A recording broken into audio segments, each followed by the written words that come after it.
మన పెళ్లిలో భోజనం చేస్తాంటివి, ఇంకా నేను మాట్లాడలేదు భోజనం చేస్తున్నాడని. ఎవరు పెళ్ళి? అదే బంగారాల పెళ్ళి. వచ్చిండ్లే నన్ను చూసివా? భోజనం చేస్తాంటివి కదా, భోజనం చేసిన తర్వాత ఏమన్నా పెళ్లి కొడుకు పెళ్లి కూతురికి ఏమన్నా చదివించవా లేదా? భోజనం చేసి ఇంకా వచ్చేసి చదివిద్దాం అనుకుంటే కానీ మళ్ళా పోయి ఆడ అడిగితే వాళ్ళిద్దరూ బీటెక్ చదివినారంట. ఇంక నేనేంది వాళ్ళని చదివించేది?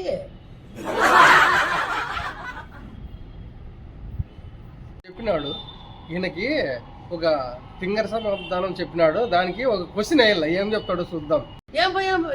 ఏం పిలిచివే? ఏం లేదా, నా మధ్యలో వేధిస్తుంది, దానికోసం మీలాంటి మేధావి అయితే చెప్తాడని చెప్పేసి అడుగుతాడన్నా. అది ఏందది? ఏం క్వశ్చన్, ఏం ప్రశ్న, ఏందది? దాని గురించి చెప్పు. మరి చెప్తాను. ఏం లేదన్నా, ఒకడు అడిగినాడు 10 కేజీలు దూది బరువా 10 కేజీలు పూరీలు బరువా, ఏది బరువు అని అడిగినాడు, దానికి తెలక నీకు అడుగుతానన్నా. ఓహో, అదే క్వశ్చన్. ఇంతేనా? దాని ఏముందబ్బా, 10 కేజీలు పూరీలే బరువు.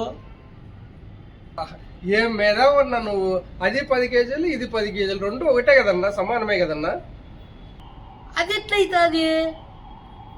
10 కేజీలు పూరీలకి సాగు చట్నీ ఇస్తాడు, అదేం తూకం వేయాలా? ఇది నా తప్పలేదన్నా, నువ్వు మేధావి స్వామి.